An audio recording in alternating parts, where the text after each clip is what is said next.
I'm Tad Flakey, I'm Lilibet Flaky. and this is Pointless Global News.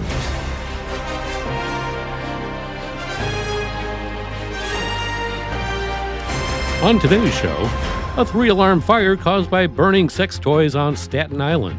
Next, I'll tell you about a test that proves how gross airplane seats are. And then get ready for the first sperm race live from Hollywood. Finally, find out about Moosevision, live from Sweden. Now the details. A 3-alarm fire started by unusual circumstances occurred on Staten Island in New York City. A Staten Island man admitted to setting 2 rubber sex toys on fire, which led to a 3-alarm blaze that engulfed at least 2 homes, according to court documents. Harry Torres, age 37, was arrested and charged with 2 counts of arson following the Monday afternoon fire on North Berger Avenue. Torres is accused of intentionally setting a fire in the backyard of one property, which then spread to 2 neighboring houses and 2 vehicles. The New York Fire Department responded to the scene around 3:20 in the afternoon and was able to extinguish the fire. When questioned by Fire Marshal Joseph Conforti, Torres allegedly told him, "I started the fire. I was in the backyard at my house, and I lit 2 sex toys on fire."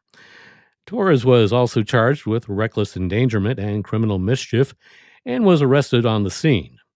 This was a heavy, deep-seated fire that necessitated the use of 3 alarms, Deputy Assistant Chief David Sims said at a press conference. He also said that the fire was deemed suspicious.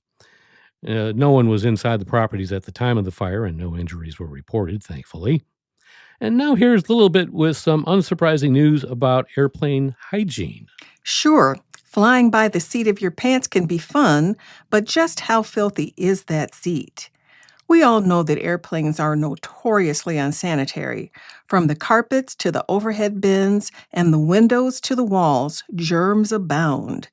Now, a scientific swab test has unveiled the eye-popping amount of grime there is where frequent flyers plant their behinds. How dirty is a wee flight? Uncleanliness content creator How Dirty Is questioned in the caption of a trending TikTok clip. The footage featured the researcher boarding a Southwest Airlines plane, collecting surface samples of a seat's armrest, tray table, window shade, and plane safety manual. After carefully gathering the gunk-laced data, he brought the swabs to a lab for testing, and the results were disgusting. They're far worse than those of a previous experiment he conducted on seats at the airport gates, for which the analysts swiped the sludge off of chairs at New York City's LaGuardia Airport. Thankfully for New Yorkers on the go, only a few skin bugs showed up in the findings. But what surfaced in his most recent research on passenger seats was positively skin-crawling.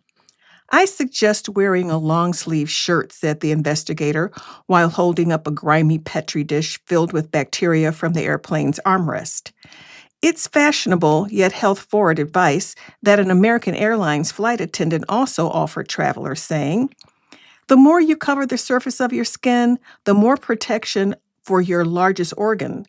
But the At How Dirty Is investigation didn't end there at the yucky chair.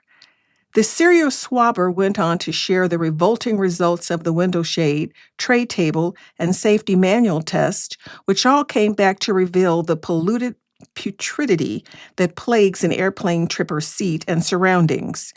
"New fear unlocked," groaned a germaphobe. "The safety manual isn't very safe," added an angry commenter. "This is why I carry sanitizer wipes, and I clean everything. And Tad, you know, the first thing I do when we sit down on a plane is to break out the sanitizing wipes, wipe the armrest, the tray table, everything. From now on, I'm also going to do the safety manual." I might consider a hazmat suit myself. Anyway, I think I'll squirt a little bit of that hand sanitizer for this next story a little bit. It's surprisingly almost as bad as what you just reported. An unusual startup announced the world's first sperm race. That's right, a race involving actual sperm that will be held this Friday, April 25th, at the Hollywood Palladium in L.A. Sperm racing at startup founded by a team of young millionaires announced representatives from 2 competing schools, USC and UCLA, will provide the microscopic swimmers for the inaugural sperm race. The race will take place under a microscopic camera that will track the progress of the sperms as they attempt to cross the finish line. The startup said that there will be 3 races held to determine the overall winner, and play by play commentary will be provided during each heat. There will also be an instant replay, leaderboards, and betting through approved partners. Sperm racing isn't just about racing sperm, although let's be honest, that's hilarious. Co-founder Eric Xu wrote in the Sperm Racing Manifesto. He went on to say, quote, "It's about turning health into competition. It's about making male fertility something people actually want to talk about, track, and improve." I was not one of those that they talked to, obviously. Zhu wrote that health is a race, and everyone deserves a shot at the starting line. Thankfully, this event won't be live streamed. But here's something far better suited for viewing. Right, a little bit? Yes, this is Moose Sea TV. A majestic herd of moose is captivating millions across the globe thanks to Sweden's now iconic live stream, The Great Moose Migration. Dubbed reality TV at its finest, the sublime broadcast returned April 15th, a full week early, after an unusually warm spring jump-started the annual island trek of the country's largest land mammals. The show, known locally as Den Stora, don't ask me to pronounce this one, Algravengaduden, has been described as hypnotic, meditative, and even a little addictive. Why don't we just call it Bullwinkle Vision? I think that might be a little easier to say anyway. I agree. With more than 30 cameras capturing uninterrupted footage of wild moose crossing rivers and snow-dusted forests, the 24/7 stream offers viewers all the drama of the great outdoors at a glacial pace. There are a lot of moose about, the producer Stefan Elund told Swedish public broadcaster SVT. They're waiting for us. We've had to adjust, but it should be okay. He and a 15-person crew had already laid 20,000 meters of cable and positioned the cameras, complete with night vision, throughout Sweden's remote high coast region. And they did it just in time for the moose's camera-ready moment. Last year, nearly 9 million tuned in, and diehard fans aren't letting up. Ulla Malmgren, 62, said she stocked up on coffee and pre-cooked meals so she doesn't miss a second. Sleep? Forget it. I don't sleep, she declared in an interview with Swedish outlet SVT, per The Guardian. Another 20-year-old William Garp, Leafforce, admitted the stream has him on Moose Watch 24/7. I feel relaxed, but at the same time, I'm like, oh, there's a moose. Oh, what if there's a moose? I can't go to the toilet, he told reporters. The concept may sound absurd in the age of TikTok attention spans, but media scholars say the slow pace is exactly the point. The show is part of a broader slow TV trend popularized in Scandinavia that includes 18 hours of salmon swimming upstream, 12 hours of wood burning, and a 134-hour sea voyage. Unlike scripted television, slow TV unfolds in real time with no narration, no music, and no cuts.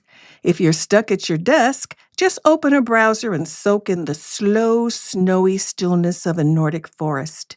Somewhere out there, a moose is about to make your day. You can stream The Great Moose Migration for free at svtplay.se through early May. Best viewing hours, dawn and dusk, Swedish time. Well, Tad, I have to let our viewers know we were in Sweden a couple of years ago. Yeah, it was a lot of fun. Didn't see any moose, but they do have that thing that they call hygge, or there's another way you pronounce it, where you just kind of take it easy and relax and don't get stressed out. Talking about the fika? Hygge. No, I'm talking about hygge. Oh. Yeah, where you sit down with your little mug of glögg and you just relax and probably watch a lot of moose walking by. We could learn a lot from the Swedes. And we could. That's such a great way to kill time. It's a whole lot better than the LA sperm Preakness, or whatever they called it I talked about earlier. And fortunately, that's going to be a wrap for another Pointless Global News. Be sure to follow us wherever you get your podcasts. I'm Tad Flaky. I'm Lilibet Flaky. Stay pointless, my friend.